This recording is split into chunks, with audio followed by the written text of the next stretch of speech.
नमस्कार दोस्तों, Devvrat knowledge villa में आप सभी का स्वागत अभिवादन। आप देख रहे हैं हमारी हिंदी वीडियो सीरीज और सीख रहे हैं डेडलॉक। आज का हमारा टॉपिक है रिसोर्स एलोकेशन ग्राफ एल्गोरिथम, जो कि डेडलॉक अवॉइडेंस के लिए एक स्ट्रेटेजी है। वैसे तो डेडलॉक अवॉइडेंस के लिए 3 स्ट्रेटेजी है: safe state, resource allocation graph and bankers algorithm. Safe state strategy दोस्तों हम पिछली वीडियो में डिस्कस कर चुके हैं। आज हम डिस्कस करने वाले हैं resource allocation graph. Resource allocation graph में दोस्तों हमने बेसिक नोटेशन जो है वो डिस्कस पहले से ही कर लिए हैं। वर्टाइसिस कैसे कहा जाता है, एजिस किसे कहा जाता है, प्रोसेसिस और रिसोर्सिस कैसे नोटिफाई किया जाता है, रिक्वेस्ट एज और एलोकेशन एज क्या है, ये सभी हमने रिसोर्स एलोकेशन ग्राफ के इंट्रोडक्टरी सेशन में देख लिया था। अभी तक दोस्तों अगर आपने हमारी वो वीडियो नहीं देखी तो आप प्लीज़ टॉप राइट कॉर्नर पर आई बटन पर क्लिक करके वो वीडियो देख लीजिए, ताकि आपको अच्छे से आज का वीडियो समझ में आ सके।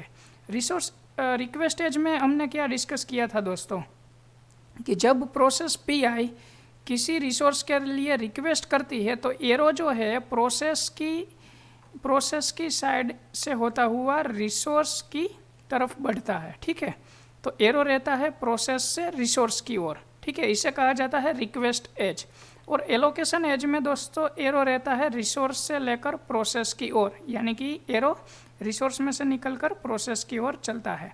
यहाँ पर एरो इंस्टेंस से निकलता है एलोकेशन एज में, लेकिन यहाँ पर एरो इंस्टेंस तक जाता नहीं है। ऐसा क्यों दोस्तों? क्योंकि जब प्रोसेस पी कोई रिसोर्स आरजे के लिए रिक्वेस्ट कर रही है, तब यह फिक्स नहीं होता कि आरजे के पास अगर 2 इंस्टेंस है तो 2 में से कौन सी इंस्टेंस प्रोसेस पी को एलोकेट की जाएगी। इसलिए एरो यहाँ पर ही रुका हुआ है। यहाँ पर अगर देखें रिसोर्स एलोकेशन होने के बाद मान लीजिए कि ये इंस्टेंस एलोकेट हुई है, तो हम क्लियरली बता सकते हैं कि ये दोनों इंस्टेंस में से ये वाली इंस्टेंस प्रोसेस पी को एलोकेट हुई है, यानी कि एरो इंस्टेंस से स्टार्ट होकर प्रोसेस तक चलता है। एक और एज आज हम देखेंगे जिनका नाम है क्लेम एज। चलिए, तो दोस्तों क्लेम एज क्या है, वही एग्जांपल लेते हैं प्रोसेस पी और रिसोर्स आरजे का। चलिए पहले ये देख लेते हैं कि क्लेम एज को किस तरह से दिखाया जाता है। क्लेम एज को इस तरह से डॉटेड फॉर्म में दिखाया जाता है। रिक्वेस्ट एज का जो एरो है वो पूरा क्लियरली आपको यहाँ पर दिखाई देगा, लेकिन ये वाला एरो आप क्लियर नहीं दिख पा रहे। यहाँ पर जो लाइन है वो डॉटेड लाइन है और यहाँ पर जो लाइन है वो कंटिन्यूस लाइन है। ये डिफरेंस है क्लेम एज और रिक्वेस्ट एज में, देखिए। ठीक है, अब क्लेम एज को कब बताया जाएगा दोस्तों? प्रोसेस जब अपना एग्जीक्यूशन स्टार्ट करता है उससे पहले ही क्लेम एज को बताया जाएगा सभी रिसोर्सेज के लिए, कि जितने रिसोर्सेज प्रोसेस को एग्जीक्यूशन के दौरान चाहिए उन सभी रिसोर्सेज की ओर प्रोसेस पी अपना क्लेम एज दाखिल करेगी। ठीक है, ऐसा ज़रूरी नहीं है कि हर बार प्रोसेस को पता हो कि एग्जीक्यूशन के दौरान उनको कितने रिसोर्स चाहिए। हो सकता है कोई रिसोर्सेज के बारे में ना भी पता हो, रन टाइम भी कोई रिसोर्सेज की ज़रूरत पड़ जाए, लेकिन जितने भी रिसोर्सेज के बारे में प्रोसेस को पता है कि मुझे इन रिसोर्सेज की एग्जीक्यूशन के दौरान ज़रूरत पड़ेगी, तो उन रिसोर्सेज की ओर प्रोसेस पी इस तरह की कुछ क्लेम एज रख सकता है एग्जीक्यूशन स्टार्ट करने से पहले। मान लीजिए दोस्तों कि प्रोसेस पी ने एग्जीक्यूशन स्टार्ट किया। एग्जीक्यूशन स्टार्ट करने के बाद अगर इस रिसोर्स आरजे की प्रोसेस को ज़रूरत पड़ी, तो यहाँ पर पहले से प्रोसेस पी ने क्लेम किया हुआ है, जब ज़रूरत पड़ेगी तब प्रोसेस पी इस रिक्वेस्ट के लिए रिसोर्स के लिए रिक्वेस्ट करेगी। यानी कि जो क्लेम एज थी वो अब रिक्वेस्ट करने के बाद कन्वर्ट हो जाएगी रिक्वेस्ट एज में। ठीक है, यानी कि क्लेम एज का कन्वर्जन होगा रिक्वेस्ट एज में। रिक्वेस्ट रिसोर्स की रखने के बाद अगर सिस्टम के पास ये रिसोर्स फ्री है, या तो इस रिसोर्स की कोई भी इंस्टेंस फ्री है जो कि प्रोसेस पी को दी जा सकती है, तो मान लीजिए कि ये इंस्टेंस प्रोसेस पी को अभी दिए जा रही है, तो ये जो रिक्वेस्ट एज है वो रिक्वेस्ट एज में से कन्वर्ट होगी एलोकेशन एज में। ठीक है, यानी कि रिक्वेस्ट जिस रिसोर्स की थी वो रिसोर्स प्रोसेस को एलोकेट किया गया। ठीक है, और ऐसा भी ज़रूरी नहीं है कि रिसोर्स एलोकेट होने के बाद प्रोसेस उनको अंत तक पकड़ रखेगी। मान लीजिए कि इस रिसोर्सेज का काम प्रोसेस पीआई ने निपटा लिया, तो काम खत्म होने के बाद जो प्रोसेस है उन रिसोर्सेज को रिलीज कर देगी जिन रिसोर्सेज का काम अभी खत्म हो गया है, ठीक है, और नए रिसोर्सेज के लिए रिक्वेस्ट डालेगी। तो मान लीजिए कि अभी ये रिसोर्स का काम बन गया है, तो प्रोसेस पीआई ये रिसोर्स को रिलीज कर रही है, यानी कि रिसोर्स जब रिलीज होगा तब ये एलोकेशन एज जो थी वो फिर से कन्वर्ट हो जाएगी क्लेम एज में। क्यों दोस्तों? मान लीजिए कि इस रिसोर्सेज का फिर आगे भी कोई ज़रूरत पड़े, ठीक है, तो वापस जाकर एलोकेशन एज कन्वर्ट हो जाएगी क्लेम एज में। तो ये था दोस्तों क्लेम एज का फंडामेंटल। अब देखते हैं एग्जाम्पल में क्लेम एज किस तरह से काम आती है। चलिए, यहाँ पर हम दो प्रोसेस लेते हैं P1 और P2, दो रिसोर्सेस लेते हैं R1 और R2। मान लीजिए अभी रिसोर्सेस R1 जो है P1 को एलोकेट किया गया है, यानी कि ये एज हमारी बन गई एलोकेशन एज, और एक प्रोसेस P2 है जो इस रिसोर्स R1 के लिए अपनी रिक्वेस्ट कर रही है, तो ये बन गई हमारी रिक्वेस्ट एज, ठीक है, ये हमारी एलोकेशन एज और ये हमारी रिक्वेस्ट एज। अब देखिए दोस्तों, यहाँ पर प्रोसेस P1 और P2 दोनों ने रिसोर्स R2 के लिए क्लेम कर रखा है एग्जीक्यूशन स्टार्ट करने से पहले, तो इसे हम बोलेंगे क्लेम एज, यानी कि P1 और P2 को एग्जीक्यूशन के दौरान कभी भी रिसोर्स R2 की ज़रूरत पड़ सकती है। इसे हम कहते हैं रिसोर्स एलोकेशन ग्राफ।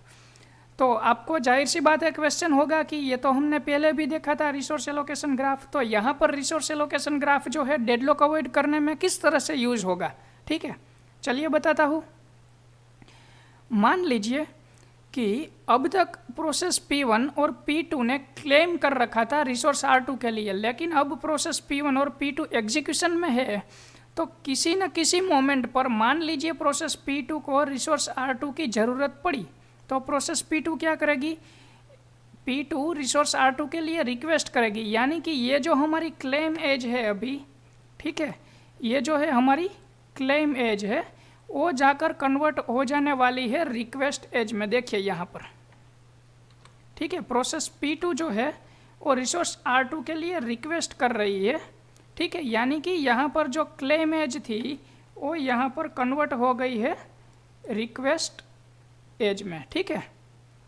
चलिए, मान लीजिए कि प्रोसेस P2 ने R2 के लिए रिक्वेस्ट की, तो क्या system resource R2 process P2 को एलोकेट करेगा? चलिए एक बार करके तो देखते हैं, क्योंकि रिसोर्स R2 अभी फ्री है। आप देखिए यहाँ पर रिसोर्स R2 को किसी ने होल्ड नहीं किया, R1 को P1 ने होल्ड किया है, लेकिन R2 जो है कोई भी प्रोसेस अभी यूज़ नहीं कर रही, तो R2 पूरी तरह से फ्री है। चलिए R2 को एलोकेट करते हैं। देख लीजिए, अगर हम यहाँ पर R2 को एलोकेट करें तो ये बन गई हमारी एलोकेशन एज, ये बन गई हमारी रिक्वेस्ट एज, ये बन गई फिर से हमारी एलोकेशन एज, और ये है हमारी क्लेम एज। अगर दोस्तों ये क्लेम एज भी रिक्वेस्ट एज में अगर दाखिल हो जाए, यानी कि P1 भी कभी R2 के लिए रिक्वेस्ट करने वाली है, तो ये बन जाएगी पूरी साइकिल यानी कि अनसेफ स्टेट, ठीक है दोस्तों। अनसेफ स्टेट हम पढ़ चुके हैं। अगर P1 रिसोर्स R2 के लिए रिक्वेस्ट डाल दे तो ये जो है पूरा साइकिल बन जाएगा और ये बन जाएगा डेडलॉक, यानी कि अगर हम रिसोर्स R2 को P2 को एलोकेट कर दे तो ये स्टेट हमारा बन जाता है अनसेफ स्टेट। इसलिए हम रिसोर्स R2 को प्रोसेस P2 को एलोकेट नहीं करने वाला, ठीक है। इससे पहले भी दोस्तों हमने सेफ और अनसेफ स्टेट के बारे में 3 स्टेटमेंट बनाए थे, जो कुछ इस तरह से थे। Safe state is not a deadlock state, deadlock state is an unsafe state, और not all unsafe states are deadlock. ये वाला जो तीसरा स्टेटमेंट है तब हमने प्रूव नहीं किया था, ये तीसरा वाला स्टेटमेंट प्रूव करना बाकी था। चलिए आज उनको भी प्रूव कर लेते हैं। मान लीजिए कि अगर ये रिसोर्स R2 P2 को एलोकेट किया गया तो ये क्या बनने वाला है, अगर यह रिसोर्स R2 P2 को एलोकेट किया गया तो यह बनने वाला है अनसेफ स्टेट। अनसेफ स्टेट दोस्तों यहाँ पर बन गया है, लेकिन अभी तक इस सिस्टम में डेडलॉक नहीं लगा। क्यों? क्योंकि अभी तक प्रोसेस P1 ने रिसोर्स R2 के लिए रिक्वेस्ट की ही नहीं। अभी तक तो ये है हमारी क्लेम एज, जो कि रिक्वेस्ट एज में कन्वर्ट नहीं हुई। यानी कि ये हमारा अनसेफ स्टेट तो है लेकिन डेडलॉक स्टेट नहीं है। डेडलॉक स्टेट कब बनेगा? जब जाकर P1 R2 के लिए रिक्वेस्ट डालेगी। यानी कि इस मोमेंट पर हम ऐसा कह सकते हैं, not all unsafe states are deadlock. ठीक है, चलिए डेडलॉक कैसे बनता है वो भी दिखा देता हूँ। मान लीजिए P1 रिसोर्स R2 के लिए रिक्वेस्ट डाल रही है, तो ये क्लेम एज जाकर कन्वर्ट होने वाली है रिक्वेस्ट एज में। अब देखिए यहाँ पर पूरी तरह से ये साइकिल बन गई। ठीक है, यानी कि अभी सिस्टम में डेडलॉक लग गया। तो डेडलॉक के बारे में हमने कुछ बोला था, deadlock state is an unsafe state. अब ये स्टेट दोस्तों सेफ नहीं रहा, इसमें डेडलॉक लग चुका है। ठीक है, तो ये सारे जो स्टेटमेंट है ये आपको याद रखने हैं रिसोर्स एलोकेशन ग्राफ के बारे में। ये लास्ट वाला स्टेटमेंट जो कि प्रूव करना बाकी था वो भी आज हमने प्रूव कर दिया। और नया क्या सीखा दोस्तों? Claim as.